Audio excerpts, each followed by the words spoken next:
signing up anybody that was willing to go to Israel to fight. Under whose auspices was Land and Labor? It was probably the American Zionist. Ben Gurion. Yeah. Actually, they weren't signing up to go fight in Israel. They weren't allowed to do that because against the American law. So what they did, they wanted you to sign up to work on a kibbutz to relieve a kibbutznik who would join the army. Ostensibly, that was the plan. Except we were told to get passports, saying that we wanted to go to Europe. We made application, and we waited for our passports. 1 week, 2 weeks, 3 weeks, 4 weeks. No passports. Call up Washington. Where's the passport? Got no answer. Then we were told that the FBI had infiltrated Land and Labor, and they knew everybody who was applying for passports, and we couldn't get a passport. So I went back to the office. Can't get a passport. So they said, "Are you willing to work on a ship?" I said, "Sure." So they sent us down, or me down, to Pier 22 in Brooklyn to go on this ship. It was called the Mala. It was a Panamanian ship that was originally built in 1895. It was built to be the President Teddy Roosevelt's presidential yacht. And it was in the service of the Army. It had served as a presidential ship, and it was sold for scrap because a boiler had blown up, one of the two boilers, and it was bought by who knows who, but it was bought by the Israeli government through it's their friends in the States. It was meant for scrap. So we were on the ship. We were roughly 32 crew members. And we had to fix the ship up. And we had to storage it, put food in the ship, make sure everything worked. And all of a sudden we got the notice the ship was going to sail.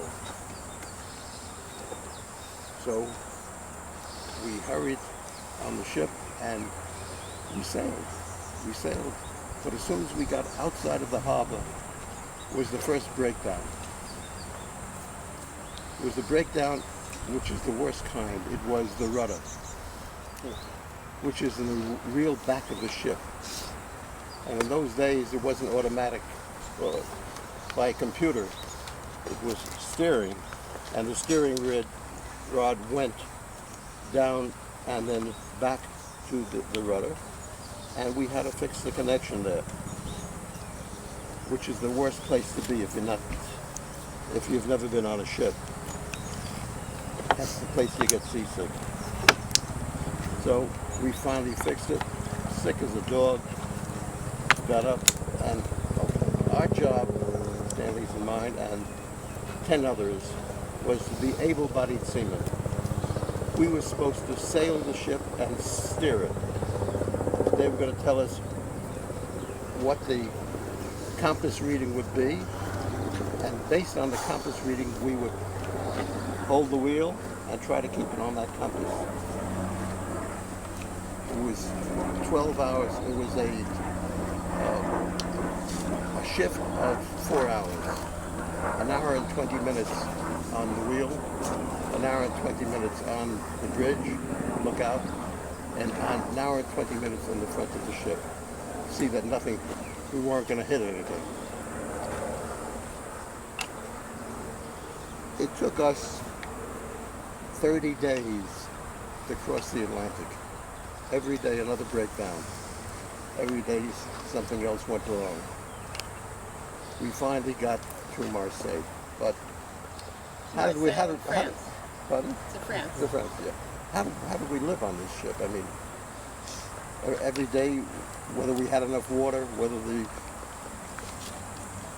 the machines would make enough water, or what had to be fixed in the engine room, and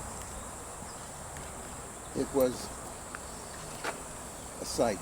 To clean our clothes, we didn't wash our clothes in the wash basin.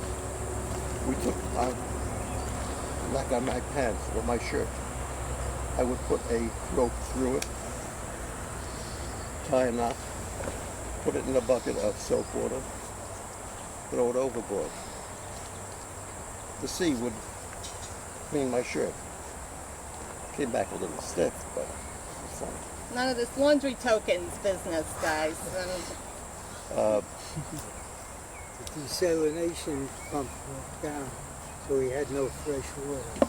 So we were showering and washing the salt water. Well, the trip over to Marseille took us a month.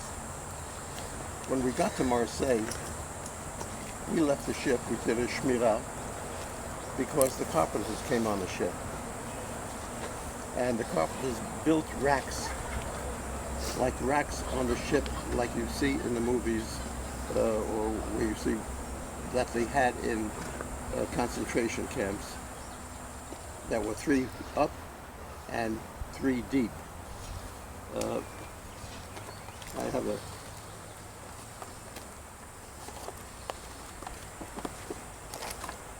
picture of him. There you go.